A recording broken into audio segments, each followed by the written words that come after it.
आज की खबर में आप सभी का स्वागत है। तो चलिए बढ़ते हैं देश दुनिया की बड़ी खबरों की ओर। भारत ने किया विंडीज का क्लीन स्वीप। गौतम गंभीर को बर्थडे गिफ्ट। टीम इंडिया ने पहले घंटे में ही जीता दिल्ली टेस्ट। भारतीय क्रिकेट टीम ने वेस्टइंडीज को दिल्ली टेस्ट में 7 विकेट से हरा दिया। भारतीय क्रिकेट टीम ने वेस्टइंडीज को दिल्ली टेस्ट में 7 विकेट से हरा दिया। इसी के साथ 2 मैच की सीरीज को भारतीय टीम ने 2-0 से अपने नाम कर लिया है। ट्रंप के फेवरेट बने भारत के खिलाफ बोलने वाले खुले मंच से आसिम मुनीर की तारीफ। पाकिस्तान के प्रधानमंत्री शहबाज शरीफ ने कहा कि राष्ट्रपति डोनाल्ड ट्रंप के अथक प्रयासों के बाद पश्चिम एशिया में शांति स्थापित हुई है। ट्रंप अब तक भारत और पाकिस्तान के बीच के विवाद समेत 7 विवादों को सुलझाने का दावा करते रहे हैं। लालू यादव ने सिंबल बांटे। दिल्ली से लौटते ही तेजस्वी ने लिए वापस आरजेडी में हाई वोल्टेज ड्रामा। बिहार में सीट शेयरिंग पर जारी रार के बीच लालू यादव ने राबड़ी देवी की आवास पर चुनाव लड़ने के लिए आरजेडी के सिंबल बांटने शुरू कर दिए हैं। तेजस्वी यादव दिल्ली से पटना लौटे तब सिंबल पा चुके नेताओं को फिर से राबड़ी आवास पर बुलाकर उनसे सिंबल वापस लिए गए। तालिबानी मंत्री के भारत में स्वागत पर भड़के जावेद अख्तर दारुल उलूम देवबंद को भी खूब सुनाया। जावेद अख्तर ने लिखा कि यह स्वागत उन लोगों के लिए है जो हर तरह के आतंकवाद की आलोचना करने की बात करते हैं। आमिर खान मुत्ताकी फिलहाल 6 दिनों के लिए भारत दौरे पर है। 2021 में तालिबान ने अफगानिस्तान की सत्ता संभाली थी और तब से यह पहला मौका है। दुर्गापुर गैंग रेप में पहले छात्रा से दरिंदगी, फिर 5000 रुपए का ऑफर। पीड़िता के पिता बोले बंगाल में औरंगजेब का शासन। पश्चिम बंगाल में मेडिकल छात्रा से गैंग रेप की घटना ने राजनीतिक भूचाल ला दिया है। पीड़िता के पिता ने बंगाल की तुलना औरंगजेब के शासन से की है तो राज्यपाल ने दूसरे पुनर्जागरण की अपील कर डाली है। वहीं ममता बनर्जी के एक बयान पर पूरे देश में गुस्सा भड़का हुआ है। किसी मंत्री से नहीं मिलेंगे, जो करना है कर ले, सरकार गुस्से में दिखी वाई पूरब कुमार की पत्नी।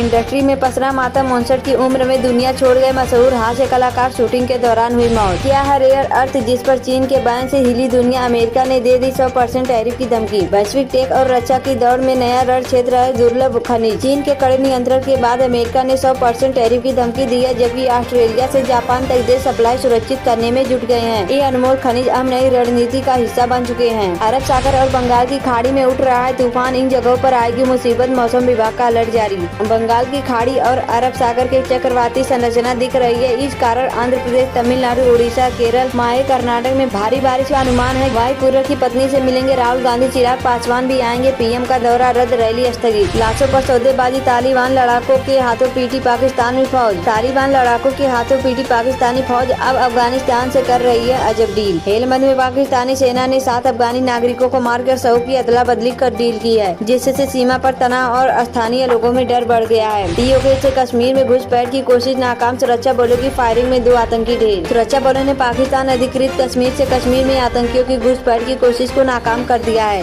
इस कार्रवाई में 2 आतंकवादी मारे गए हैं। सीमा पर तैनात जवानों की सतर्कता और चौकसी यह घुसपैठ विफल हुई है। चिराग तो 29 लेकर चैन से सो गए। अब जेडीयू बीजेपी में फेवरेट सीटों की अदला बदली पर माथापच्ची। बिहार विधानसभा चुनाव के लिए एनडीए में सीटों का बंटवारा हो गया है। चिराग पासवान 19 सीट लेकर खुश हैं। इधर जदयू और बीजेपी में सीटों का बंटवारा हो तो गया, मगर अब फेवरेट सीटों को लेकर दोनों के बीच माथापच्ची चल रही है। इजरायली संसद में ट्रंप के भाषण के दौरान हंगामा। 2 सांसदों को सदन से बाहर निकाला गया। ट्रंप की तारीफ में बिछे जा रहे थे शहबाज, तभी अमेरिकी राष्ट्रपति ने भारत को बताया महान। पीएम से हुकारी भी बरपाई। शहबाज शरीफ ने शर्म अल शेख में डोनाल्ड ट्रंप की खुलकर तारीफ की। नोबेल शांति पुरस्कार के लिए नामित किया, लेकिन इसी बीच ट्रंप ने भारत को महान देश बताया और दोनों देशों में शांति की उम्मीद जताई। साथ ही शहबाज शरीफ से ही हाँ में हाँ भी मिलाया। तालिबान के पास कितनी बड़ी सेना है कि एक साथ इतनी पाकिस्तानी चौकियों पर हमला कर दिया। अक्टूबर 2025 में तालिबान ने पाकिस्तानी हवाई हमलों के जवाब में सीमा पर कई चौकियों पर हमला किया। तालिबान का दावा है कि उसने 58 पाक सैनिक मारे, 24 चौकियां कब्जे में है। पाकिस्तान ने दावा किया कि 200 तालिबान लड़ाके ढेर किए। तालिबान की सेना 1.10 लाख सैनिकों वाली है, जो गुरिल्ला युद्ध में माहिर है। इजरायल की संसद में ट्रंप के खिलाफ नारेबाजी। सांसदों को खींचकर बाहर ले गया सुरक्षाकर्मी।